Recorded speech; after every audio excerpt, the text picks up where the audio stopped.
Buongiorno, martedì 18 luglio, la pagina veneziana della rassegna stampa di TG Plus. Si parla ancora dell'incidente del Redentore, Richi, i misteri dello schianto. Il barchino procedeva a velocità moderata ma a lato del canale, vicino alla bricola, fatale il colpo alla testa. La bricola sembra che non fosse neanche illuminata, quindi se ne parla di questa cosa. La fotonotizia invece parla di è una notizia comunque che gira da sempre. Questi i pontili sarebbero, qui sito sono vietati, ma tutti prendono il sole, le immagini del turismo caffone. Insomma, chi non vuole pagare il lettino e vuole stare solo mezz'oretta in spiaggia, di solito va a finire sui pontili. Raramente trovi persone che stanno sui pontili tutto il giorno, sono quelli che magari lavorano a Jesolo, che vanno su e giù così.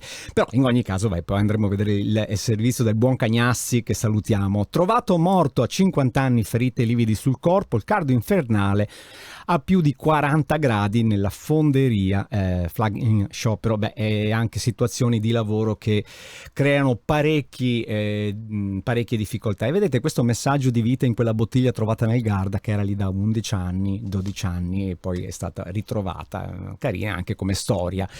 Sul Gazzettino, frena l'inflazione, incognita grano, il costo della vita scende dal 7,6 al 6,4 grazie al calo dei prezzi dell'energia. Queste sono le notizie nazionali. Dopo l'orso lo sciacallo, c'è una fotonotizia avvistato nel Trevigiano, migranti no ad Hub e Tendopoli, i sindaci nella cabina di regia. La tragedia Redentore, vedete il papà della vittima, si poteva evitare, sì.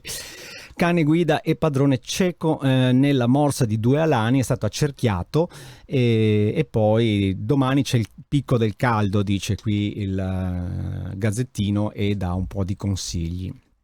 Sulla pagina del Corriere del Veneto, la tempesta di caldo, vedete i sindacati chiedono la cassa integrazione per gli operai edi. Anche qui si parla di gente che lavora, che non ce la fa col caldo, condizionatori in panne, raffica di chiamate. Che poi c'è questa umidità anche che fa un po' male, perché se fosse solo caldo sarebbe forse diverso. Migranti, il Viminale sta con me, accoglienza diffusa, il governatore Zaia spiega, protocollo approvato da Piantedosi. La campionessa di danza morta in un incidente tra ragazzi, la storia, aveva solo 16 anni questa ragazza nella fotografia, è stretta sui plateatici, 23 sospensioni. Vedete che anche qui Venezia il caso delle bricole che nessuno vuole illuminare. E poi ancora si parla di Tangenti, 2 ex sindaci che patteggiano. Insomma, il Corriere del Veneto parla molto di queste cose. Sulla pagina veneziana di Notizie Plus, a Caorle le 2 donne e un minore arrestati per furto. Altre notizie che si ripetono: consegnata a Zaia l'assegno di DJ Forever, la festa che ha raccolto 6.000 euro.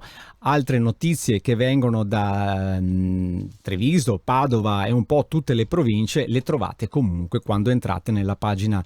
Per esempio qui vi faccio vedere le notizie che dal Veneto, e poi andate dove volete, vedete anche qui del Treviso, un arresto con drogaspaccio, Zaia e altre cose che trovate di tutte le province. Ma se volete dare un'occhiata, entrate nella pagina di Notizie Plus del Veneto e poi vedete che qui avete tutte le altre province. Bene, grazie ed è tutto per oggi.